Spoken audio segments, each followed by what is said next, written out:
કાળા કારોબારને એક મોટો ફટકો પડ્યો છે। ક્રાઇમ બ્રાન્ચે એક મોટા કોકેન સિન્ડિકેટનો પર્દાફાશ કર્યો છે।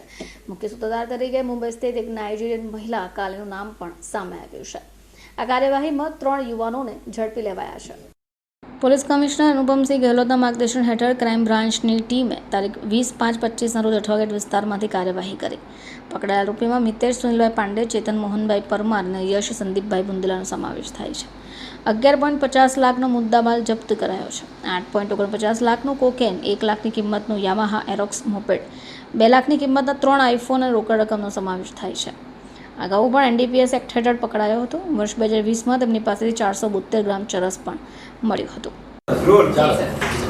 નો ડ્રગ્સ ઇન સુરત સિટીના અભિયાન અંતર્ગત સુરત ક્રાઇમ બ્રાન્ચ, સુરતની અલગ અલગ બ્રાન્ચો અને પોલીસ સ્ટેશન દ્વારા સતત નાર્કોટિક્સની વિરુદ્ધમાં નેસ્તનાબૂદ કરવા માટે એક સતત પ્રયત્ન કરવામાં આવી રહ્યો છે।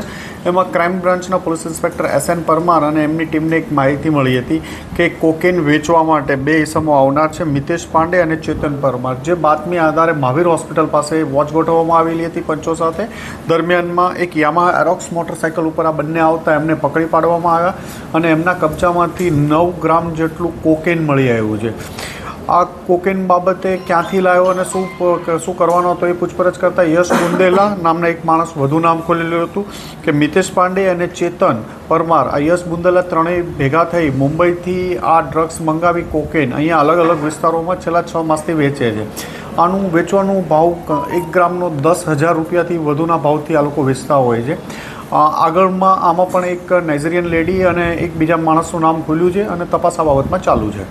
નાઇજીરિયન લેડી કોણ છે સર? ક્યારથી આ લોકો સંપર્કમાં? 6-1 માસથી એની સાથે સંપર્કમાં છે। સર, કોકેન ક્યાંથી લાવ્યા હતા? સુરતમાં ક્યાં ડિલિવરી માટે જવાનું હતું? કોકેન છે એ મુંબઈથી આવેલું હતું અને અલગ અલગ લોકો જે એના રેગ્યુલર કસ્ટમર હશે એમને એ છૂટક તે 6 માસથી આ લોકો ધંધો કરે છે। એમને આઈડેન્ટિફાઈ કરી અને એમને પણ ઓળખવામાં આવશે। આરોપીનો બેકગ્રાઉન્ડ શું? આરોપી અગાઉ 2020માં ચરસના કેસમાં પકડાયેલો છે। જે મેઇન મિતેશ પાંડે છે એ 2020માં 472 ગ્રામ ચરસ સાથે પૂણા પોલીસ સ્ટેશનમાં અરેસ્ટ થયેલો છે।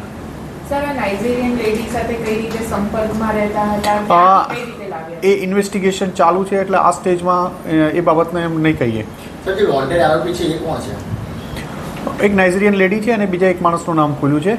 એ બાબતમાં તપાસ ચાલી રહી છે। નાઇજીરિયન લેડીનું નામ શું છે? ક્યાં મુંબઈમાં રહે છે? વિસ્તારને એ પોલીસના ધ્યાનમાં છે। એનું નામ કાલી છે અને તપાસ એની બાબતમાં જ કરી રહ્યા છીએ।